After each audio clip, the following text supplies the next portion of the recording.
Nos invités sont toujours avec nous, le directeur de publication de Vision d'Afrique, Adam Adjornou, lui, Magloire Kebayo, journaliste et écrivain, et ils sont à Clessor, consultants et coach en entrepreneuriat et en politique. On parlait de la Côte d'Ivoire. Et ça, vous aviez la parole de Simone Gbagbo et de cette décision de la Cour pénale internationale. Oui, je disais qu'il y a une menace de scission définitive et considérable de la FPI quand Magloire donnait l'exemple de Winnie Mandela. Sauf que Winnie Mandela avait commis des bévues que Mandela n'a pas digéré. Quand on le lui a reproché, elle a accepté même qu'elle n'avait pas bien, puisqu'elle avait formé des groupes bizarres, des miliciens qui ont créé vraiment de désordre. Ici, ce que je dis, je serais d'accord et heureux que la FPI ne se divise pas.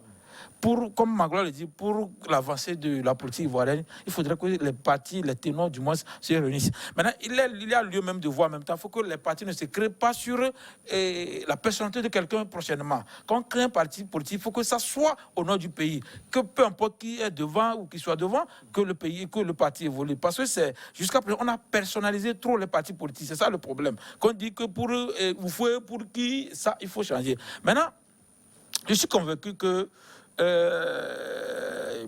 Simone Gbagbo ne pesait pas aussi comme dans le temps et que maintenant, si on réfléchit bien, elle aura plus à gagner qu'à perdre si elle sort, si elle restait plutôt au niveau du FPI. Maintenant, reste à savoir si elle veut y rester. Parce que je serai une femme. Moi aussi, je serais vraiment, vraiment attristé d'être la première dame. Aujourd'hui, peut-être même le divorce, si il est consommé, on va peut-être même lui retirer le nom de Gbagbo. Et puis, vous voyez, ce genre de choses, c'est comme si elle perdait tout. Mais si elle est une femme battante et politicienne, ou politique comme il faut le dire, elle peut quand même mettre l'intérêt de la Côte d'Ivoire au devant de son intérêt. Et peut-être qu'on aura l'essor Simone ou rien, on ne sait jamais. Hein. Mais il a touché un point intéressant. C'est là où je veux peut-être en venir. La création des partis politiques qui ne doit pas forcément se focaliser sur une personne, sur une famille et autres. C'est aussi un des problèmes politiques en Afrique. C'est un des problèmes, mais c'est aussi le problème des États qui ne sont pas encore devenus des nations sur notre continent. C'est-à-dire qu'aujourd'hui, on reste encore une juxtaposition de tribus, de régions qui ne sont pas homogènes, qui n'existent que parce qu'il y a un leader en tête que tout le monde suit. Et quand ce leader n'est pas là, on se bat pour qu'il revienne au pouvoir, ou alors on se bat pour le maintenir au pouvoir. Et ça, c'est pas une façon de bâtir une nation. On ne fait pas nation de cette façon-là. On fait peut-être État, mais il y a besoin aujourd'hui d'avoir des États-nations et surtout d'arriver à ce panafricanisme dont je vous parle tous les jours et qui me tient absolument à cœur, parce que pour moi, c'est la seule planche de salut des nations africaines qui sont d'une part très jeunes, d'autre part trop fragiles par rapport à toutes les menaces qui sont sur la scène internationale. Il faut que nous fassions bloc pour y réussir. Et on ne peut pas réussir en étant divisé au niveau national et aussi divisé à l'échelle continentale en petits États qui n'ont pas de poids, et à l'intérieur de ces États, ne pas avoir de nation qui fait le ferment et relie toutes les ethnies entre elles, toutes les tribus, pour faire quelque chose de plus grand qu'un petit groupe ethnique au pouvoir. Adam, on sort de ce sujet avec vous. Oui, moi je pense que quand même sur ce regard-là et cette logique-là de création de partis politiques, la Côte d'Ivoire a beaucoup fait exception.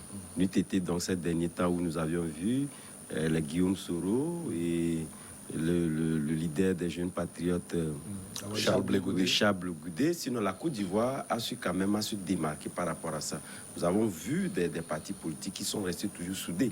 Voilà pourquoi on dit aujourd'hui, pour arriver véritablement à une paix durable et viable en Côte d'Ivoire, il faudrait que les têtes de ces partis politiques-là puissent laisser la chance aux jeunes générations très émergentes de pouvoir d'en prendre le dessus. Sinon, la Côte d'Ivoire, c'est pas comme nos pays. La Côte d'Ivoire, je pense que lorsqu'on parle de partis politiques, nous avons véritablement trois grands partis politiques en Côte d'Ivoire, ce qui n'est pas rien sur la vie et qui pèse beaucoup sur la scène politique ivoirienne, et que je pense que les Ivoiriens feront mieux à montrer l'exemple que de pouvoir aller de création de partis politiques, de création de partis politiques en création de partis politiques. Puisqu'on a vu ce que ça donne lorsque nous prenons par exemple le cas du Togo, nous prenons par l'UFC qui était donc un parti très rigide dans son temps. Aujourd'hui, avec sa création, l'UFC est le parti qui a plus créé de partis politiques au Togo. Et les autres partis politiques également, on a vu le cas, on a vu les autres là. Et à partir du moment où vous commencez déjà par cette création de partis politiques, vous affaiblissez le parti politique. Et donc je pense que ce qui est intéressant et qui peut militer en faveur de la Côte d'Ivoire en cette session-là, c'est que nous avons des acteurs qui sont des acteurs d'abord très instruits, qui connaissent la matière politique et qui ne sont pas prêts, mine de rien, à pouvoir peut-être aller en création de partis politiques. Sinon, Afin Guessa pouvait le faire. Mais Afin Guessa, jusqu'au jour d'aujourd'hui, se reconnaît comme FPI. Sauf que c'était donc des logiques. Si le fait, il abandonne le FPI. Voilà. Et il ne l'a jamais fait. Non, il ne l'a jamais fait. Mm. Puisque là-bas, c'était une question d'interprétation. Et je pense que lorsque vous prenez un politicien, celui qui s'y connaît en politique, ne dira pas qu'Afin Guessa, en son temps, avait mal fait. Parce que de toutes les façons, le FPI, en son temps, avait besoin de vivre et peut-être de contribuer en sa manière à pouvoir peut-être ramener ceux qui étaient interpellés et mis donc sur les verrous. Alors, mais puisque ce sont des questions politiques. Et donc, je pense que sur cet aspect, ces acteurs-là sont des acteurs assez grands, qui sont des mastodontes, bien outillés en politique et ne sont pas prêts à ces erreurs-là. En République centrafricaine, en adoptant la résolution 2588 par 14 voix et une abstention, c'est la Chine. Le Conseil de sécurité a décidé de proroger d'1 an l'embargo sur les armes imposé à la République centrafricaine, tout en créant une nouvelle dérogation pour des mortiers d'un certain calibre. Il renouvelle également le mandat du groupe d'experts jusqu'au 31 août de 2022 plutôt. Luc Magloire Kemayo, quel est le contenu véritable de l'adoption de ce texte? C'est une mise sous mandat, sous tutelle ou tout ce que vous voulez de la République centrafricaine qui ne dit pas son nom, parce que je ne peux pas comprendre que l'on soit dans un pays qui a des institutions à la tête desquelles on retrouve des personnes qui ont été élues, donc qui ont eu mandat pour prendre les décisions, et que sur l'un des aspects qui est quand même important, parce que c'est l'aspect de souveraineté, celui de la défense, on dit que le pays n'a pas le droit d'avoir des armes et que on peut lui faire une dérogation juste pour une catégorie d'armes, mais pas pour toutes les autres.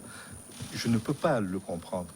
Le plus simple pour moi serait qu'aujourd'hui, les Nations Unies, l'Organisation des Nations Unies, décide de remettre la République centrafricaine soit sous tutelle, soit sous mandat, qu'elle soit administrée pendant un certain temps par le système des Nations Unies, jusqu'à ce qu'on estime que le pays est enfin prêt à lui-même se prendre en charge sur tous les plans.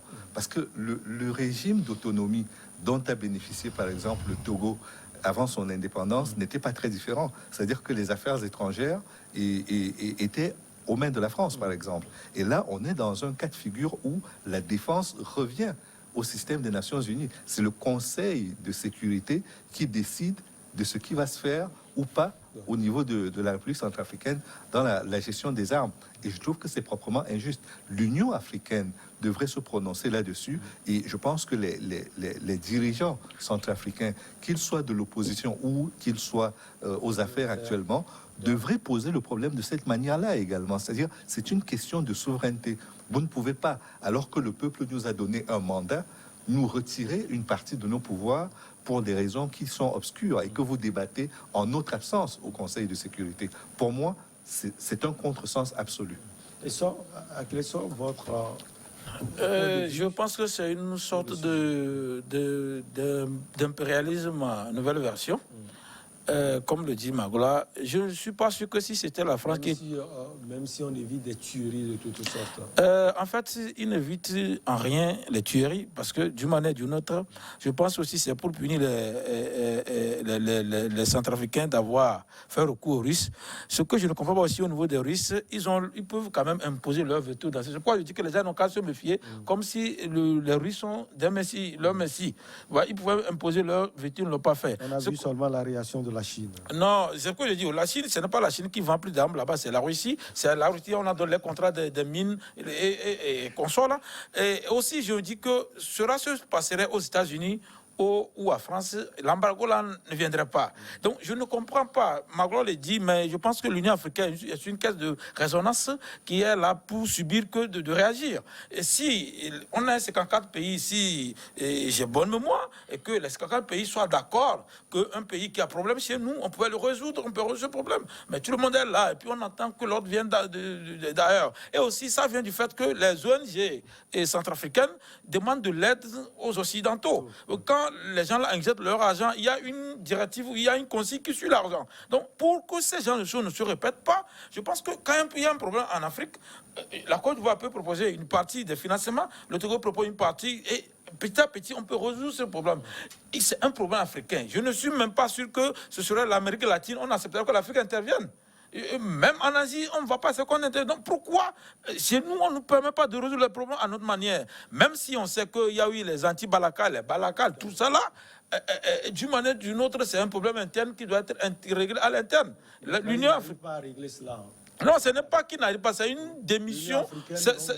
L'Union africaine a démissionné de sa responsabilité. Maintenant, il y a des leaders, il y en a qui peuvent résoudre ce problème. Je suis sûr que, comme Magloire le dit, et les opposants centrafricains et la mouvance centrafricaine peuvent s'entendre pour dire que c'est le sort du pays en jeu. Parce que les gens, à cause de leur intérêt personnel, s'en fichent pas mal de ce qui se passe là-bas. C'est pas bien. Moi, je ne pense pas qu'on qu'on soit encore à l'époque où il faut être sous tutelle ou mandat et que c'est pas bien. On a un peuple, vous avez dit, dans l'une des critères principaux, plutôt dans l'un des critères principaux des Nations Unies, c'est le droit des peuples à disposer d'eux-mêmes. Voilà un peuple qui élit un président, qui forme son gouvernement, qui élit son parlement. Mais c'est comme si on dit qu'on n'est pas d'accord parce que c'est celui-là qui a élu. C'est comme si on a un greffe contre le président élu. Il faudrait que c'est ce que nous réclamons. Ce n'est pas ce que les fantaisistes panafricaines demandent. Oui, c'est maintenant le lieu. Non, on sait que tu vis en Europe et tu dis que tu es panafricain. Ça, c'est anormal. Non, c'est possible. Non, je n'ai pas dit que ce n'est pas bien. Le concept même de panafricanisme vient des États-Unis. Mais ça ne veut pas dire. C'est pas parce que l'origine d'un mot, d'un mal plutôt, vient de la Sierra qu'il faut quand même calquer cela là-bas. Ce que je dis. Actuellement, il faut être panafricain, il faut être en Afrique, régler le problème africain. Tu manges blanc, tu bois blanc, tu dors blanc. Et tu crées autre chose. Oui, c'est ça. Il y a des gens même qui ne connaissent pas, qui ont Tcharkmaga au Togo, mais ils sont là, qui défendent le Togo. Les Togolais souffrent, mais lui, il est à l'aise là-bas. C'est pour dire que le problème panafricain concerne plus les Africains. Où sont ces leaders? Où sont ceux qui crient sur les réseaux? Ceux qui crient que l'Afrique, pourquoi l'Afrique? Ils sont où? On a quand même trouvé des idées. Comme Magloire le dit, moi je pense que il faut éviter un nouvel impérialisme et que même si ça ne va pas, il y a jamais, le mal n'a jamais décimé toute une population. Il y a toujours des gens qui vont rester. Donc, c'est au peuple centrafricain de demander l'aide des Nations Unies à soutenir nous. Et c'est justement cette aide qu'ils demandent en demandant qu'on leur permette d'acheter des armes. Mais je ne comprends pas. Si aujourd'hui un État voyou attaque la Centrafrique, elle va se défendre comment? On va encore demander aux Nations Unies de nous envoyer des drones, c'est anormal. Il faudrait que les choses se résolvent. C'est pourquoi je dis que la conscience centrafricaine n'a qu'à se réveiller. Politiciens, opposants ou mouvances doivent s'entendre pour parler d'une seule voix aux Nations Unies. Que ça, là, ils ne sont pas d'accord. On va continuer avec ce sujet sur la reprise centrafricaine juste après la pause.